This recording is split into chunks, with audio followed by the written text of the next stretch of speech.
आणि आता राजकीय बातमी. विलिनीकरणावर आमच्याकडून आता नो कमेंट्स. शशिकांत शिंदे यांनी त्यांची भूमिका आता जाहीर केलेली आहे.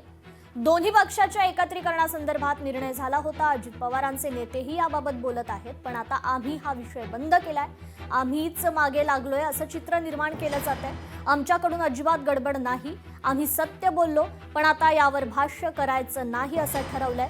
राष्ट्रवादी पक्ष पुन्हा जोमाने काम करण्याची भूमिका घेतोय, त्यामुळे विलिनीकरणावर मी बोलणार नाही. अजितदादांची चूक झाली असं मी म्हटलं असेल तर मी माझे शब्द मागे घेतो. अजितदादांना त्या झालेल्या पक्षाच्या विभाजनाबाबत दुरुस्ती करायची होती असं शशिकांत शिंदेंनी स्पष्ट केलं.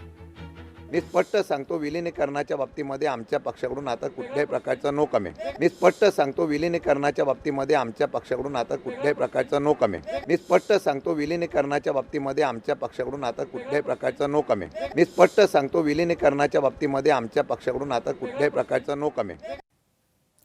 विलिनीकरणबाबत घाई करण्याची गरज काय? दोन्ही बाजूने चर्चा करूनच विलिनीकरण निर्णय होईल. राष्ट्रीय अध्यक्षपदी सुनेत्रा पवारांची नेमणूक करणार. राष्ट्रीय अध्यक्ष करण्याचं 100% ठरलं असल्याची प्रतिक्रिया मंत्री छगन भुजबळांनी दिलेली आहे. रोज विलिनीकरण काय ही चर्चा आहे? विलिनीकरणाचं काय करायचं? आजही करता येईल, 1 महिन्याने करता येईल, 2 महिन्याने करता येईल. घाई करण्याचं काय कारण काय आहे? एवढे मोठे निर्णय जे आहेत हे दोन्ही बाजूच्या लोकांनी चर्चा करूनच होईल ना, तर ते होईल. त्याच्याबद्दल एवढी घाई करायचं काही कारण नाही. नवीन तिथे कॅप्टन आलेले आहेत, काय त्यांना बसू द्या, त्यांना काम करू द्या, त्यांना समजून घेऊ द्या, नंतर बघतील ते काय करायचं ते.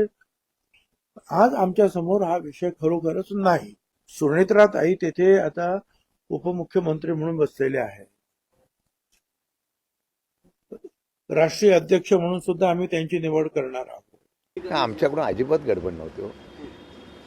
दादांचं हे झाल्यानंतर त्यांची चर्चा सुरू झाली, त्यांनी चर्चा दिल्यानंतर आम्ही फक्त सत्य बोललो, शपथपूर्वक बोललो. त्यानंतर आम्ही कधीच बोललेलो नाही.